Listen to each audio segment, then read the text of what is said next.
Shadow government operations, the dossier. Let's talk about this. You've heard of the dossier out there? Oh my gosh, the golden shower in Moscow. And as disgusting as it gets, if you go through all of the facts and the dossier and you boil them down and distill them, which I did ad nauseum, this is what you get. Russian intelligence supplied false information and interfered with the presidential election, and Fusion GPS and Mr. Steele, a former British intelligence officer, if there is such a thing, paid senior Russian security officers to provide the information on Donald Trump. They got the information from senior Russian intelligence officers in Moscow. That's kind of collusion there, isn't it? But it was to dig up dirt on Donald Trump, not to eliminate him. So they went to Russian intelligence. Now, I was a CIA officer, and I was up against Russian intelligence sometimes closely. Do you think you can trust Russian intelligence to give you honest information when you're their espionage enemy? I mean, duh, you know, that's espionage 101. But that's what they did. Then the CIA, John Brennan, labeled it as intelligence, classified it just out of the blue, and leaked it to the news media. The CIA director leaked the contents of the dossier, calling it intelligence, to the news media to make it look like Trump had colluded with the Russians and these prostitutes doing golden showers on Barack Obama's hotel bed or such and such. So the CIA labeled it intelligence, leaked it to the news media. Mockingbird, anyone? Intelligence leaking information to the press against the president? Anybody? Yeah. It was the basis for the FBI getting the warrants to do NSA surveillance on the Trump campaign team. And I think Ms. Powers, the UN ambassador, Susan Powers, I think her first name is Susan, she unmasked 260 names of Americans, Samantha Powers. Samantha Powers used this in the NSA to unmask the identities of 260 Americans. What in the world is the UN ambassador using the NSA to unmask the names of US citizens for? But this is how the FBI got those surveillance warrants, was from the dossier information. So the FBI used information from Russian intelligence to get an NSA FISA approval to spy on Donald Trump and his cabinet. I'll just let that sit there for a couple seconds. That's what happened. And we talked about the UN ambassador unmasked 260 names. So information used as the basis for the current special prosecutor. Once again, the dossier started the ball rolling for the selection of Robert Mueller as the special prosecutor investigating Trump collusion. Remember, we talked about Mueller's connection to the deep state shadow government. I'm convinced, and there's more there with Mr. Mueller and Comey for that matter. But the information was used as the basis now for Robert Mueller, the current special prosecutor. Information from Russian intelligence. I mean, if I was in counterintelligence in the CIA, I'd be rolling over. I wouldn't be able to sleep at night if this is happening. I mean, this is the top government almost committing espionage with Soviet intelligence. I mean, really, it's that bad. The FBI even paid this former British spy for information until Christopher Steele's identity was revealed, and then they stopped paying him. They're like, oh, they pulled the payments back. The FBI was actually paying this guy to connect to the Russians and get this information, Robert Mueller. And the dossier was originally obtained by, guess who? The man that I love so much, the shadow senator, John McCain. He sent an emissary over to pick up the dossier from Mr. Steele, brought it back, gave it to the CIA and the FBI, and initiated the investigation. Senator John McCain. And as a former intelligence, I've written lots of intelligence report from some of the stuff I got, some of the stuff that was coming in. This thing is, I've read it. It's poorly written. There's false information. The grammar's, there's misspelling. The grammar's even bad in this thing. When you're an intelligence officer and you write a report, you get one word misspelled, and they kick your pancake maker all the way down the stairs just for one error. And this thing looks like it's written by a high school kid almost. What the heck? I think they put it together so quickly they didn't bother to write it properly because they wanted that sucker out there to get this guy Trump, you know? I mean, really. So here it is. Let me just sum this up. As a foreign intelligence officer, as I sifted through this, this is what I came up with. They paid Russian intelligence for the information. Sorry, but I just got to laugh. It's almost funny. They paid Russian intelligence for the information. Then they disseminated that information from Russian intelligence to the CIA and the FBI. Then the CIA leaked it to the press from Russian intelligence. Then the FBI used that for their FISA to do the NSA surveillance on Trump's campaign team. Now, this is all facts. You can go out and verify all of this. All of it. This is just facts, by fact by fact. And which eventually led to the special prosecutor Robert Mueller of 9/11 warrantless wire search lying to Congress 4 times fame. We could just stop right here and go home and maybe get a Big Mac on the way and then all be over. But I wish I could say it didn't get worse. But people need to understand that is a shadow government, in my humble, meek, and mild view. That's a shadow government operation against the sitting president, about as obvious as you can get. Not the Russians trying to get Donald Trump elected, the Russians getting paid to provide information to keep him from being elected. Okay, so what does evil look like in the government? What's the face of evil look like? It's a dark hooded figure hidden away in a smoky room doing nasty things on a computer or a covert operation. What does the face of evil look like in the creation of the CIA? Mind control experiments on unwitting human subjects with MK Ultra, sex abuse, drugging Americans and Canadians without their knowledge. I think they were trying to do split personalities through sexual abuse and other things, and some kinds of torture to see if they could split a person's personality, turn him into a warrior type. Mind control experiments, secret enhanced interrogation and murder.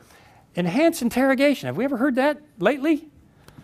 This is going on back under this guy in the first 10 years of the CIA. Black site detention and rendition. Does that sound familiar? Has that happened recently? Remember, blood on the roots, blood on the fruits. This was done back about 5 to 10 years after the CIA's creation. Did we just not see this a few years ago? Again? Torture, verbal, sexual abuse. Collaborating with Hitler's Third Reich. Smuggling Nazi war criminals out of Germany. Overthrowing democratically elected governments. A huge assassination program. Spying on U.S. citizens. Have you seen that lately? Politically motivated intelligence leaks. I think I just showed you one of those. That happened when the CIA was formed. They're doing the same thing. They haven't changed who they are at all. Conspired against the President of the United States. Allen Dulles formed a secret cabal of former high-level CIA officers to try to undermine every policy that JFK was doing. They worked against him at every turn to try to stop him. After JFK was assassinated, guess who they put in charge of the Warren Commission to run it? Allen Dulles, Kennedy's arch enemy, who was arrayed against him, and he coerced the witnesses and what information the CIA provided. I'm just saying. It's a historical fact. So what does this person look like, this evil, dark, hooded figure? Someone that would do these horrible things. Well, this is what he looks like. Nice, pipe-smoking, Harvard kind of guy. If you met him at a party, you'd think, hey, you know, that's a real educated, upstanding man.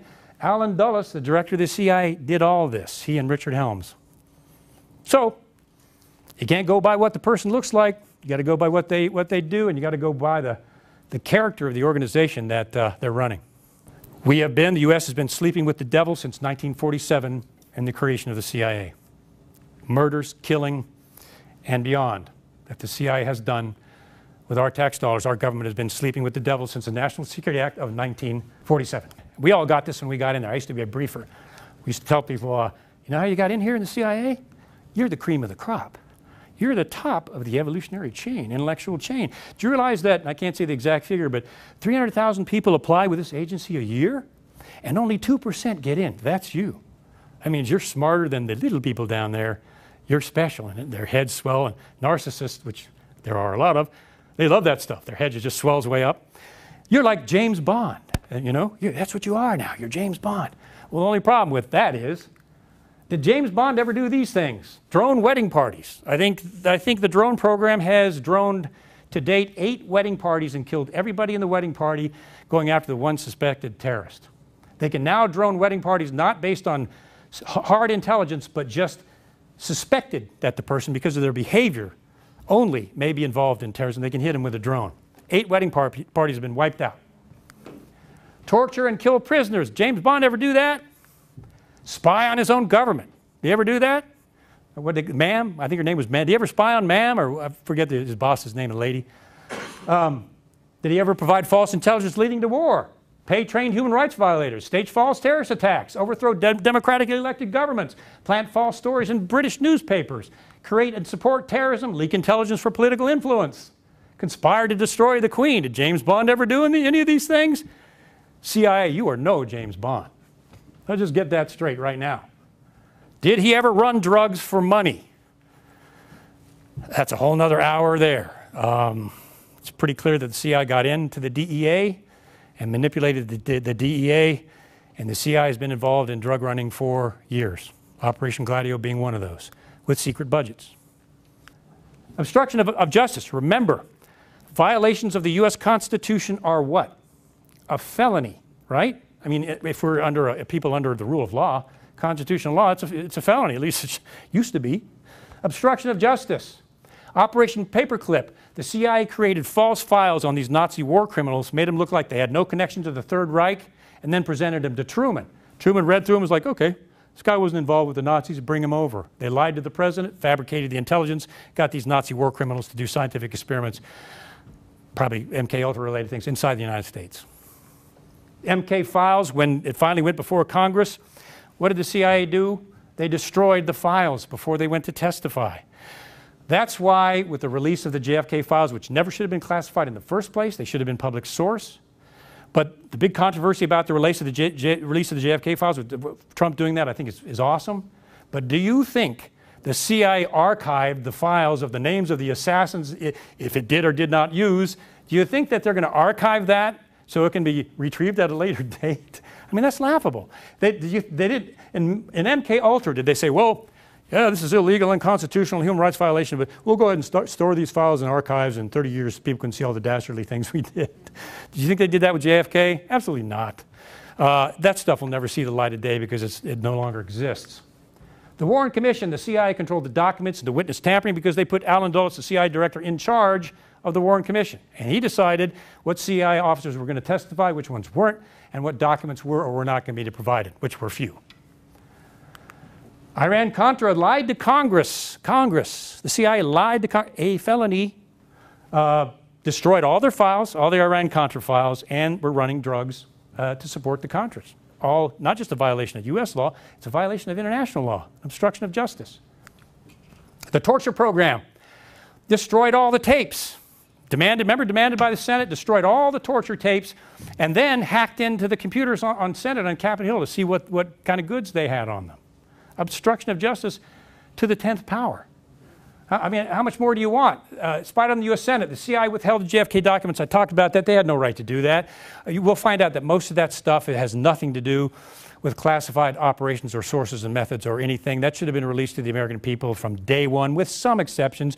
There may have been a couple of sources, which I strongly doubt they may have wanted to protect, but I strongly doubt that. One of the things the CIA has done, just so you know, is they got passage of what is called the Covert Identities Protection Act.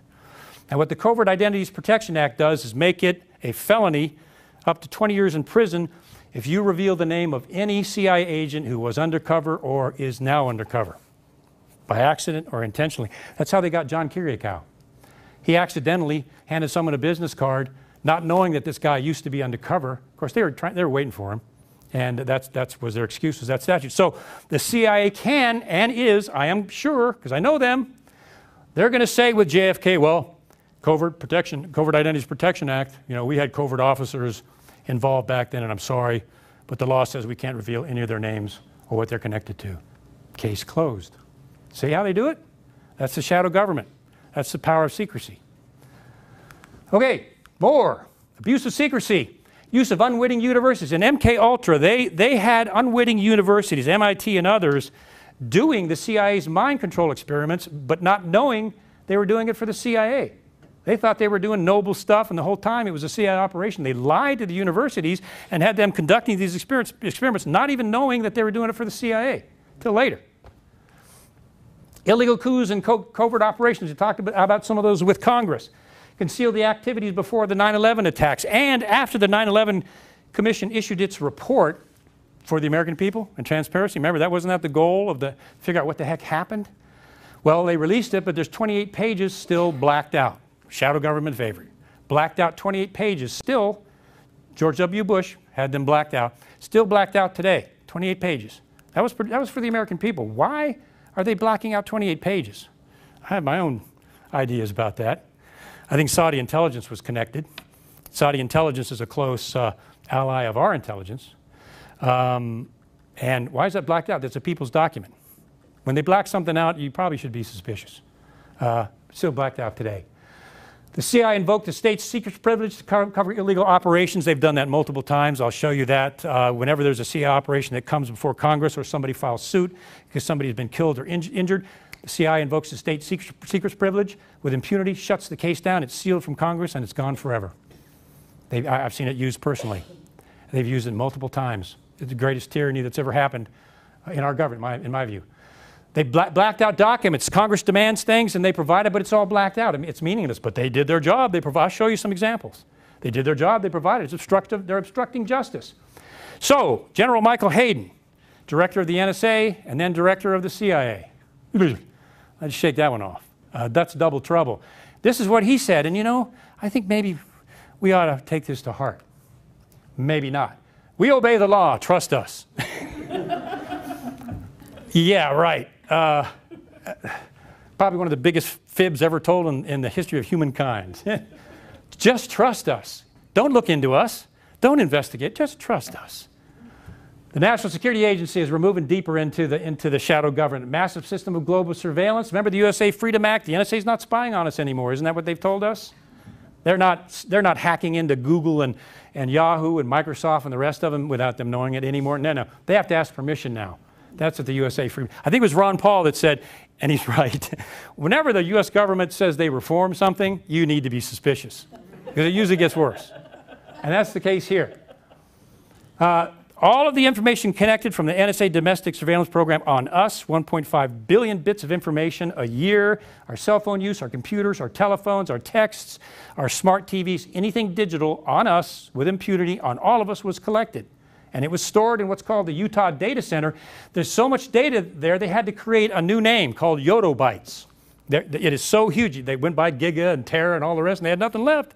So they came up with yottabytes. That's enough bits and bytes to fill the state of Delaware and Rhode Island full of bits and bytes to fill the entire state. That's how much data is in the Utah Data Center from all the collection on you, me, our neighbors, and everyone else. Huge, massive. They have exclusive authority on masked Americans. We've talked about that. The FISA court is a Supreme Court that secretly allows the surveillance of U.S. citizens without the knowledge of Congress. They've got their own secret court, secret Supreme Court. And they've just been given new cybersecurity authority. So if there's any cybersecurity issues with any Americans, they can now spy on you. Is cybersecurity a huge thing that impacts all of us now? With viruses and Trojan horses and all this other stuff. So if it's a cybersecurity problem, they now can get into our stuff. So they just redid the authority under a different name. And I'll show you something else. This is the Black Chamber. The original NSA surveillance office was fine, created fine, trying to gather information on our enemies during war. That's perfectly fine, perfectly constitutional. But this is what it's grown to be. It's a global surveillance, massive complex, massive. And I'll show you some things they did to, anybody heard of William Binney? NSA whistleblower, we'll talk about him in a little bit. Good man. This is the Utah Data Center in Utah, storing yottabytes of information. This is where all of our information out in Utah in the NSA data center is being stored on all of us. The information is so huge, the cooling systems for the computers are the size of a warehouse just to cool the computers down for information on us. Constitutional issue there, maybe? Yeah, maybe. And of course, they're shielded by the state secrets privilege. Several people took the NSA to court over the NSA domestic spying program, wanted it to go to court under the Fourth Amendment. So what the NSA did was, sorry, state secrets privilege, case sealed, it's over. We have that authority. You'll never see it, gone. Close the cases down, just like that. They've got that power. So this is what the NSA has done recently. I don't know if you know about this or not. They have began a program called traffic shaping to get around the NSA Freedom Act, or the USA Freedom Act. You know what traffic shaping is? What they're doing is all the internet traffic that they're collecting on us, they're not storing it locally. The old stuff is still on the Utah Data Center forever. But the new stuff, they're not storing it in the United States anymore. They're storing it overseas. They're still collecting it on us, but they're storing it in overseas databases. It's called traffic shaping. Kind of a serpent-like term, but they're shaping the traffic. Still collecting, but they're sending it overseas and still storing it. Arsenal of surveillance programs. Lockheed Martin and other military-industrial complexes are doing that on their behalf for multi-billion-dollar contracts. And now they are starting to use the new voice print technology, what is it, Alexa and the other things, and your cell phone. The NSA is now able to pick up your voice when you're talking, not just from your cell phone, from other things. And now on the database, they have your voice, not just your data. This is an NSA dream come true. Voice print technology, they've got our voices now, not just our data. Chilling. We're not just surveilled by the government now, we're surveilled by our own corporations that have multi-million-dollar contracts with the government and are bound by secrecy oaths and can never talk about what they did, even if they feel guilty after they retire. You think they want to go to prison, risk their life, their finances? No, of course not. No one's going to talk. It's personal destruction. Corporate tracking and browsing, even Facebook and everybody else. On top of all of this, the NSA is gathering the information that Facebook and the other companies are collecting on what we buy, purchase, and all of those trends. Amazon, for example, and their contract with the CIA to monitor the cloud. That's what Amazon and the CIA are doing with that contract, is monitoring the cloud. So the corporations are even handing over our behavioral information from what we buy to the CIA and the NSA. I mean, they're like, we're done as far as privacy goes. They're turning up the police into the extension of the NSA. NSA has been caught disseminating domestic surveillance information to state police and the DEA, which is illegal, so that they can go out and this guy with license plate such and such, he's got a bag of coke in his back seat, came from the NSA to the police.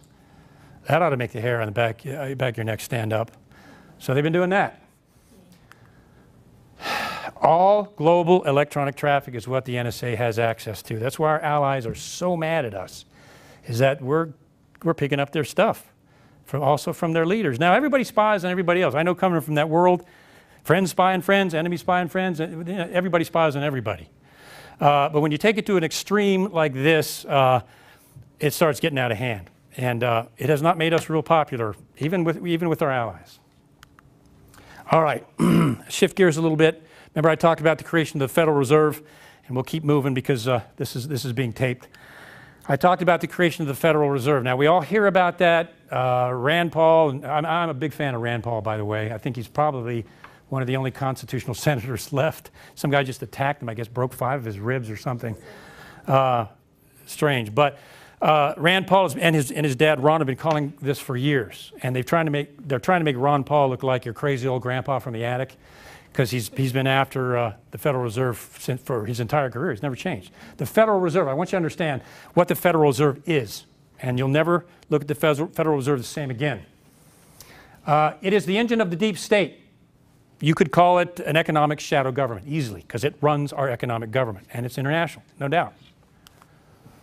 It was started by a secret society of elite bankers I mentioned, globalism through the CFR, primarily the House of Morgan, connected to the House of Rothschild, with a lot of very deep occult connections and occult societies and occult practices.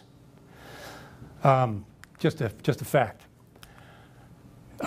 Global economy, the CFR, along with the Federal Reserve, the goal was and still is a global economy. They want a global economy, a world order economy. You can call it the New World Order if you want. You can call it the International Order if you want, but they do have now a global world economy that's being run through the Federal Reserve and is controlling our economy right now, and that's been going on since 1913. World's leading international banks, Morgan, Rockefeller, Rothschild, Warburg, are behind our Federal Reserve. They're behind that. Their banks are behind that. There are 15 branches of the Federal Reserve, and each branch is an international bank outside the United States that is controlling the U.S. economy. Complete control over our economy and freedom. The chairman of the Federal Reserve is appointed by the president, but it's meaningless because it's not a federal agency. But it makes it look legitimate, like it is a federal agency. The chairman of the Federal Reserve is a figurehead appointed to make it look like it's legitimate. The real head of the Federal Reserve is the director in New York that does this in secret behind the scenes. Janet Yellen and others that are the figureheads are not the ones that run the show. It's the director in New York who really does it in secret. It is not a government agency. The Federal Reserve is not a branch of the federal government. It is a private bank, internationally connected private bank. 12 branches, directors from international banks, I mentioned that. There are no reserves in the Federal Reserve. There's no reserves in there. This is money laundering coming from international banks into the U.S. economy. So it's not even a reserve. It's a fake name. these international bankers have no loyalty to the U.S., the U.S. sovereignty or the government or anything else. They have loyalty to their national banks, to their country, and yet they're printing our money. They're loaning loans to our major corporations, or holding those loans back so the corporations go down. These are federal banks doing, or international banks doing this to our federal government. Deliberates in secret. What did I say about secrecy before? This is the shadow government economic system. Their deliberations are in secret. Their members are in secret. Their budget decisions are in secret. They cannot be audited because all of their accounting is secret. What happens when things are secret? Something's wrong with that picture. They can't even be audited. Congress has no access to what the Federal Reserve is doing. None. And no oversight whatsoever. And never has since 1913. They have total control over the U.S. economy. Now just think about that. A private secret bank that does everything in secret, that is run by international banks, has full control over our economy. Full control. They have the power to manufacture currency, quantitative easing. You remember that? Just printing money like monopoly money, just out of the blue with nothing to back it up, aka $20 trillion in debt. They can manipulate interest rates on all of our loans, house, car, student loans, and everything else. The Federal Reserve can manipulate those any way they want, and it's not a U.S. government agency. Decides the entire economic condition of the United States. Unilaterally determines the value of the dollar. The Federal Reserve, if it wanted to, could crash our economy just by simply devaluing the dollar. And it has the unilateral, it solely can do that all by itself. Adjust the value of the dollar up and down, which would do whatever it wants to the U.S. economy globally. It's responsible for the creation and elimination of corporations. It can lend money to a corporation, or it can withhold money from a U.S. corporation, either create it or destroy it. And it's not a U.S. organization. Eliminates the freedom of the United States through financial control.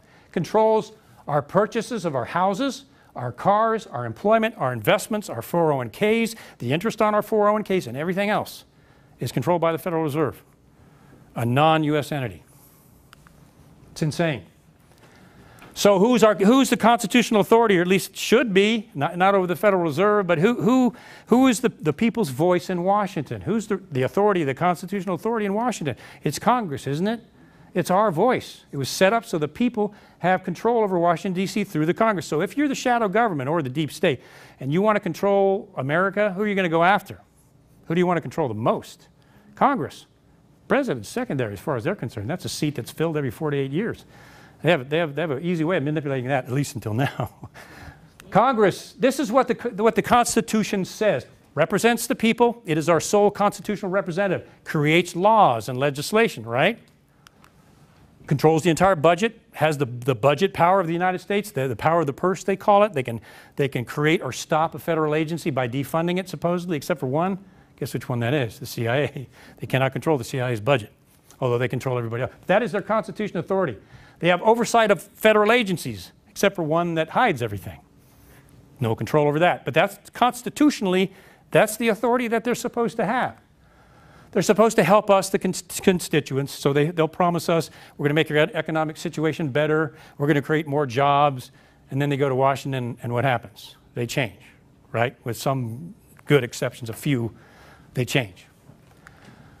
They're supposed to educate the public. Constitutionally, that's one of their roles. They're supposed to educate us on government and what the government is doing. Now, there's a large part of the government that they can't educate us on, isn't there? It's called the shadow government. It's one of the reasons your meek and humble correspondent is standing up here tonight, is to try to do that, okay? So, Congress is the people's only voice. So Congress has the legal authority to control the CIA through its budget, the constitutional authority, right? It's got that, except for one thing. The CIA classifies and withholds all the documents necessary for Congress to do that. Paralyzes it completely. It is a rogue, out of control, unconstitutional, massive agency that Congress cannot control and was created without Congress. It's unconstitutional, flat out. It's why we have the House Permanent Select Committee on Intelligence and the Senate Select Committee on Intelligence, and they provide oversight to the CIA, so we do have oversight. I was in there, and I know of accounts of entire closets filled with documents from the intelligence community that the oversight committees are supposed to be investigating that hadn't been touched for years, just thrown in the closet and piled up. Oversight committees are made up typically of 4 to 5 interns who have no experience in intelligence whatsoever, and I think they rotate out on the average every 6 months before they bring a new one in with no experience whatsoever.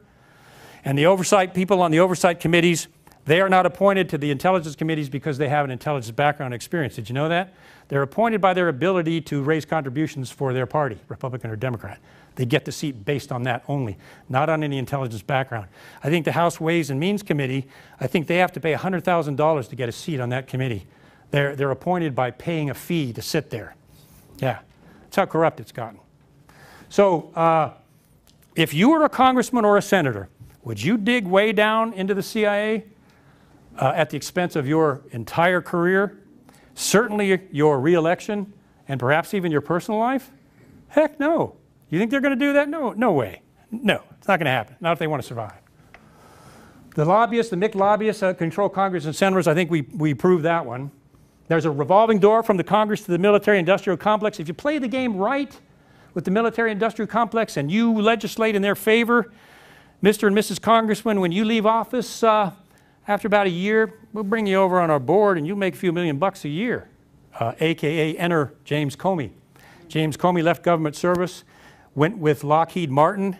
Guess how much he was making a year? $6 million a year. That's what they paid him. And then he rotates back in and clears Hillary Clinton of espionage. So can you see how the things work?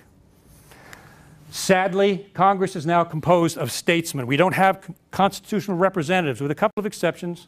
My humble opinion, maybe Rand Paul. Generally, Congress is composed not of constitutionalists, but statesmen and stateswomen. They have no intention of changing anything in Washington. They're careerists. They want to get reelected. They want to make speeches.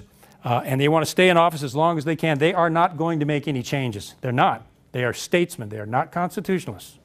I mentioned this, and let me do a little sideline here. When I wrote my book, Sweetheart, is 2012, I think is when it came out. I decided to take quite a bit of risk because I had seen this to an extreme and come out and write from the company of shadows. And decided, okay, I'm going to go to the press and I'm going to say we got a constitutional problem here. This shadow government is controlling Congress. So I called the Washington Post up, talked to the reporter. Oh my gosh, what a story. I'm like, duh, what a story. I'll get right back to you. Washington Post, and I think it was his editor, I think more than him. I don't want to down him too much. I know who his editor was, but the Post took my story and went straight to the CIA and reported it. Reported everything that I told him, and then sat on it for a month, going back and forth and just lying. Calling back and saying, well, exactly what was that classified operation that you were involved in back then? I'm like, what are you doing, dude? You're either trying to trap me or you're trying, and it became pretty obvious over about 30 days. So I called the New York Times and they had the story out the next morning. And you can see it was the front page of the New York Times, and the Washington Post published one on the front page, and it's just a fragment of what happened. But the point is, the Post went directly to the CIA and reported, and the Post is still doing that sort of thing. Operation Mockingbird. Matrix of influence. CIA Operation Mockingbird. They paid journalists, ended in 1976. Remember I mentioned that? It is now a voluntary program, and this is how they do it. The CIA runs what you call a quid pro quo. You scratch my back, I'll scratch your back, and that's the way the system works. Well, what the CIA does with the Post, New York Times, and others, and says, oh, I know because I've seen this. All right, I'll tell you what, we'll give you sources, and whenever an anonymous source, whenever it's the CIA. So New York Times says anonymous source, you know that came from the CIA automatically. So we'll give you this information about Syria. You can publish that as long as you publish nothing negative about the CIA, because as soon as you do, we cut off the spigot. And they're like, okay, all right, you just keep giving us information, we'll sell papers, and that's how they're doing it. That's how the CIA is manipulating the press. No doubt about it. I've seen it personally. The Pentagon the journalists got a Pulitzer Prize for this. The Pentagon had a Mockingbird program where they were paying, I know a couple of them, they were paying generals to go out in the news media and try to make it look like the war in Iraq was valid. And it was a whole disinformation propaganda campaign that this journalist uncovered, got a Pulitzer Prize, and it was a Pentagon Mockingbird operation.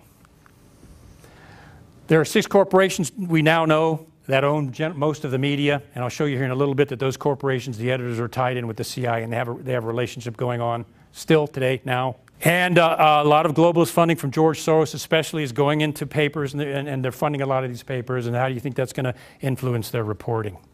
And of course, the journalists down at the bottom, do you think that they're going to go against their editor, who's talking directly with the CIA in this case, and risk complete, abject destruction of their career? No, of course not. They're not going to do it. With I think one lady just came out recently, Cheryl Atkinson, wrote a book which I recommend you read, had the guts, bless her heart, to come out and wrote a book. Right on, man. They even hacked into her computer in there, and I think she got them. So awesome. So there are good people out there. Editors have an unwritten agreement with the CIA today. That's going on today. I've seen it happen. I've seen it happen in my case. It's happened in multiple cases. The CIA's management network is connected to the major news outlets. That's why you will not see anyone, and I have to include every network in this: CNN, CBS, ABC, and Fox News. You will not hear them dig down into anything with the CIA, will you? No offense to Bill O'Reilly at all, but I don't think in 12 years I heard him say one thing negative about the CIA ever. Him or some of the other correspondents. I'm not pounding on Bill. This relationship is there. They are not going to dig, because to do so is going to be at the expense of their paper. This is, I'd highly recommend you read Douglas Valentine's book. I'm not getting anything personal out of this. It's just a good book. It's called The CIA and Organized Crime. Read it sitting down. I've read it. I can tell you he nails it. This is a quote from Douglas Valentine. This network of cooperation pressure the CIA exerts on the media equals political warfare against the American public. Absolutely true. The CIA, going all the way back to the CFR, is manipulating our national news media. And you wonder why they're not reporting on bad things they're doing in Syria. The massacring of the Christian village, the sarin gas attack that the Free Syrian Army did in Syria. Everybody wonders, why aren't they reporting on that? Well, this is why. Now you know. Read the book. It's awesome. He also calls it a CIA domestic counter-subversion operation that's going on today, and he is right. That's why everybody has a gut feeling that they are not being told the full story by the mainstream media, because they're not. And then we have organizations that are actually getting the story and the truth out there, and those are the, I think we have one sitting right here, those are the heroes of today that are taking the risk of doing the digging to get the information to the people. Thank God for the internet, maybe the last bastion of freedom of the press, the credible ones. You got to make sure, triple verify that they're credible, but they're out there. Okay, the CIA has its own public relations office. What do you think their job is? To go to Hollywood and to go to the press and make sure that they're only reporting favorably on what the CIA is doing. Maybe remember the movie Argo, getting the hostages out of Iran? It was a crock. It was all propaganda. That didn't happen that way. Just made the CIA look really tough. The CIA actually consulted on that film, and it's a good film, very good film. Good acting, but it's baloney. Zero Dark 30. The CIA had a hand in that one, and I think they actually gave them some classified information in that movie to try to make the CIA look really good. So they have a public affairs office that actually does that. It's connected to Hollywood to make sure that they make movies the right way. Media blackout of criminal behavior, you do, and I've said this a few times, I'll say it again, you do not see the CIA, you do not see the mainstream media reporting on some of these dark CIA operations. It's absent, isn't it? It's not there. You've got this unconstitutional, dark organization that's engaging in violations of the Constitution, and the press will not report on it at all? I mean, something's going on, and I think we know what that is. It's crazy. The media is the fourth branch of government. They're supposed to be telling us the truth and what is going, but they're not. I mean, they're bought, sold, and paid for. We also know now that these editors are taking money from billionaires who have direct connections to CIA-linked think tanks and funding organizations. So billions of dollars indirectly is going through the CIA into the national news media and to the assistance of some of these editors. Mockingbird is alive. I mentioned my book, From the Company of Shadows, thinking that the press was actually going to be interested in a story about CIA corruption. Boy, was I wrong. See, I didn't know all this back then. That caused me to start digging and find this stuff out. That's why you don't see whistleblowers coming out. And I'll show you more here in a moment. That's why whistleblowers don't come out. The press is gone.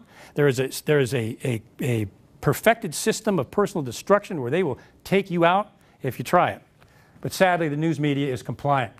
So the national media is compliant with CIA censor and propaganda today. Is that chilling? Big time. So the popular thing out there now is, well, you know, this deep state. These are Obama holdovers from the Obama administration, John Brennan and others that are leaking information to the press. They're holdovers from Obama, and they're not part of the rest of the government. That's a sham. Brennan goes all the way back as chief of station in Saudi Arabia under Bush, Clinton, and both Bush administrations. He's been a shadow government operative for over almost 30 years. He's not an Obama plant. We need to understand that this is not a partisan Republican or Democrat issue. This is a constitutional issue. For example, Clinton and the Bush senior were engaged in the Iran-Contra affair, the destruction of evidence, illegal provision of arms to Iran, and running drug money. Okay, that is a Democrat and a Republican. And you notice how they're all buddy-buddy now? They're hugging each other and loving on each other. It's because they got the goods on each other. They know exactly what they did back then. And even though they're supposed to be arch enemies, they're best buds, man. George W. Bush, Iraq, NSA surveillance, torture, secret prisons, warrantless wiretapping. Barack Obama prosecuted more leakers than any other president in history, including my friend John Kiriakou, prosecuted by Barack Obama. He expanded the NSA surveillance program and allowed all 17 intelligence agencies to have access to NSA surveillance results.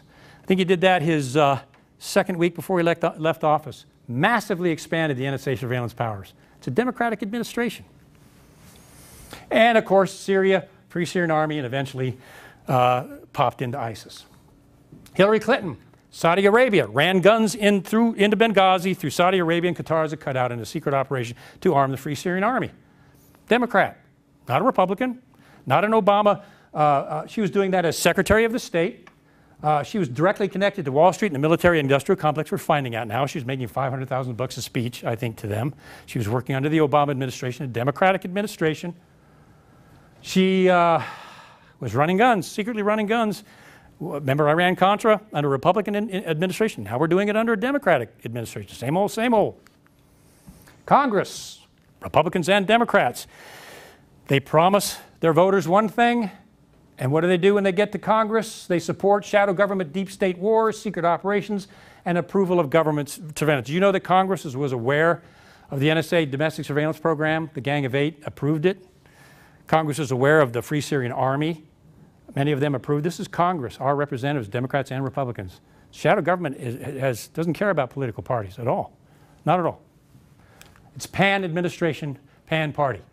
So let's look at control of congressional hearings, constitutional violations. And again, getting back to what I said in the beginning, a violation of the Constitution is what? It's a felony, right? So I want to go through some of the constitutional violations that the U.S. government has done down through the years up until now.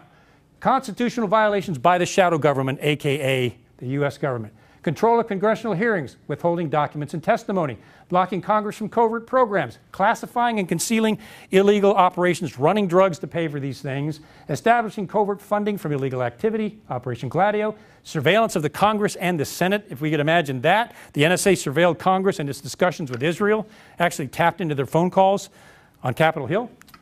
Control of the judiciary, the FISA court and the state secrets privilege, use of our tax dollars with no approval, surveillance of the U.S. citizens, violation of the Fourth Amendment, all constitutional violations, all felonies. Officials lying under oath, the DNI, the CIA, NSA, all those officials have lied to Congress under oath, and I've got examples of every single one of those. Secret operations involving human rights violations, Augusto Pinochet and the death squads, MK Ultra, the drugging of U.S. citizens without their knowledge. On and on it goes. Silencing whistleblowers.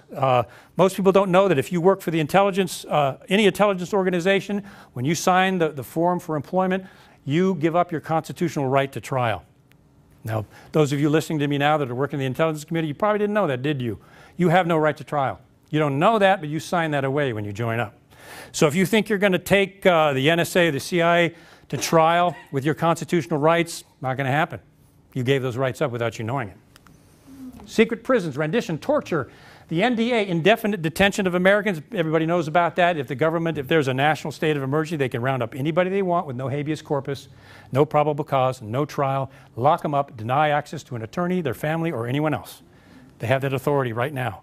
And I don't know if you know it, But based on the war on terror, an intentional choice of words, we are still in a continual state of emergency after 9/11, which based on continuity of government, they can suspend the Constitution at any time, right now. Because they have, and Obama extended it, and Trump is working on it. We'll see if the shadow government gets to him or not. But if they extend that, they can suspend the Constitution in the war on terrorism at any time. As it stands right now, they can do that. National security letters with the FBI under Robert Mueller can go into your employment if they decide that you're a terrorist. Now, their definition of terrorist, if you examine it, includes Greenpeace, the NRA, and other groups that they consider possibly subversive by their own definition. So their definition of terrorist includes maybe some of us in this room here, depending on whether you're a Greenpeace member or NRA member. That's their definition of terrorism. Very, very broad. So they can walk into your place of employment with national security letters, and they can go to your supervisor and they can say, FBI, national security letter, we want you to give us all of the employment information, financial information on Betty Jordan, all the files, hand them over to us, and if you tell Betty we were here, you're going to jail, you're going to prison.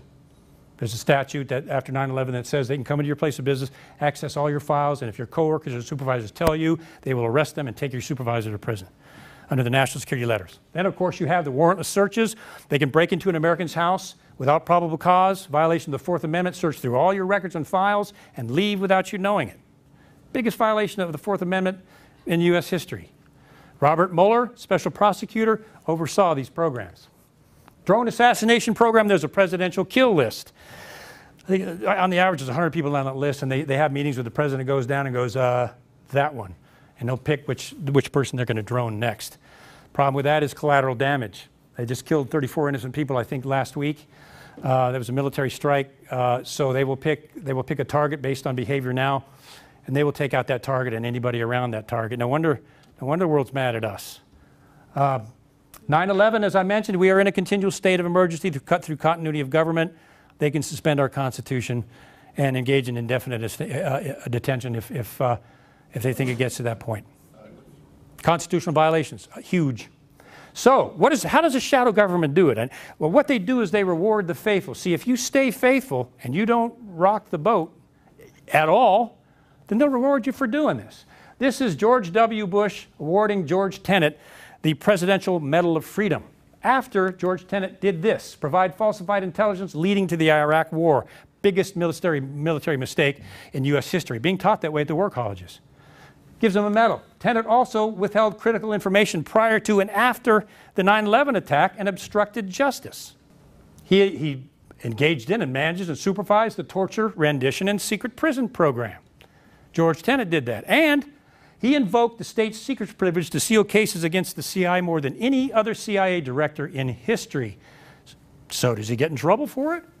Is he indicted for it? Maybe not appointed to another position? No, he's rewarded. Guess who his chief of staff was while he was doing all of this? None other than John Brennan, who was later rewarded as, guess what? The director of the CIA, who continued the torture program, the drone program. He spied on the Senate and invoked the state secrets privilege. See how it works? That chain just keeps going on and on. No one ever gets indicted or arrested. You see these wonderful congressional hearings with Trey Gowdy, who's an awesome orator, and Jason Chaffetz, when he was there, pounding on these people, suitable for framing what they were saying. But did anything happen? No, nothing. They presented a beautiful case and then nothing happens. That's the way it works. Lying under oath before Congress. Let me give you some examples. Lying under oath before Congress. These are government officials lying under oath and getting away with it, not even being charged with anything. James Clapper denied the domestic surveillance program. Remember that film? And it was Ron Wyden was just cooking him like a piece of bacon. No, I'm asking you, how has the NSA spied on U.S. citizens? And Clapper, I'm a behavioral analyst. My master's degree is in forensic psychophysiology. That's a big word for detection of deception. And the director of national intelligence was not aware of his body language at all. I don't know if you've seen the tape, but are you spying on American citizens? No, I'm asking you again. That's because all the nerves in your face are firing. I'm asking you again, are you spying on American citizens? Oh, not wittingly, he says. Lies under oath. and does a terrible job of it. He's not even good at it. John Brennan denied, no, we didn't spy on the Senate. No, we never did that until they caught him. Oh, yes, you did. We got the IP address trail right here. It was you. Well, okay, I guess we did. I'm sorry. I apologize, he says. General Keith Alexander, General Alexander, director of the NSA, you've been spying on the American people to a huge extent. How many terrorist attacks have you stopped through that surveillance? Well, 50, at least 50 times. Congress being, I think it was Ron Wyden again, I think, being smart. Okay, go back and get us those cases and come back, we'll reconvene, and I want you to show us those 50 cases. He comes back, well, we couldn't find them. What do you mean you couldn't find them? Well, they're kind of hard to track down. Okay, well, how many cases did you find? Maybe there was about 4. Okay, go back and get those 4 and bring them back to us. And comes back and goes, well, couldn't really find those either. Okay, but you missed the Boston bombing, didn't you? Well, I guess so, yeah. So they could not provide one case where the NSA domestic surveillance program had caught a terrorist attack. Not one. And yet he said originally there were 50 until they caught him under oath. FBI Director Robert Mueller denied using extensive warrantless searches. And this is, you got to watch this one. Director Mueller, how many times has the FBI entered an American's house illegally? Oh, to my knowledge, I think there's, I think he said 47 times in terrorist investigations. Okay, well, let's reconvene. And some really smart congressional staffer went out there and did some digging, probably talked to some FBI agents, came back and said, okay, let's ask you that question again, Mr. Mueller, because we got evidence here that you did it 2,000 times. Okay, 2,000 times, he says. 2,000 times. Yeah, that's right. Sorry about that. Sorry I lied under oath, but 2,000 times. Okay, I'll go with that. So they go out and they do some more digging, and they found out it was at least 4,000 times they'd broken into people's houses. So they get him back on the hot seat. You got to watch this. And he's like, okay, Director Mueller, you said 2,000 times. Yeah, that's right, 2,000. Well, we have evidence that it's actually at least 4,000. Oh, okay, that's probably more accurate. It's probably 4,000. So they said, Director Mueller, tell us, please, exactly how many times the NSA has entered an American's home without a warrant. And if you can believe it, what he said was, I don't really remember. And they let it go. Yeah, I mean, you got to watch it. You stop the tape and it's like, what? And they just dropped it. You're the FBI director. You're breaking into American's house without a warrant, and you don't remember how many times you did it. That's called lying, maybe, under oath. Anyway, I mean, it gets ridiculous, but they get away with it. Why? Because of the system. Secretary of State Hillary Clinton denied the orders to reduce Benghazi's security, amongst other things, said she did not do that. She did not sign off on that until they found an affidavit demanding security be reduced with her signature on it. She did do it. Lied under oath. Anything happened to her? Perjury, charges, anything? No. No. And this is not a partisan thing. This is a shadow government thing. They get away with it. Attorney General Eric Holder caught spying on American journalists, spying on reporters. He was actually held in contempt of Congress. Attorney General, did you spy on James Rosen, and did you spy on these other 100 AP journalists? No, I'd never sign off on anything like that. Oh yeah, what about this affidavit with your signature on the bottom approving that to happen? I'm not talking any further. And they cited him with contempt of Congress. Lied like a chihuahua under oath, and with no repercussions at all.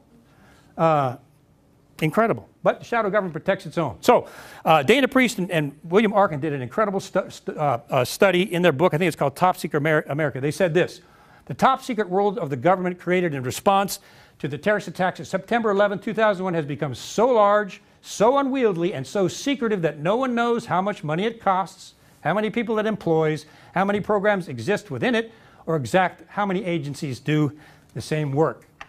Not even Congress knows the size and extent of the shadow government, because it's created outside of Congress, obviously. They have no idea what this thing is doing.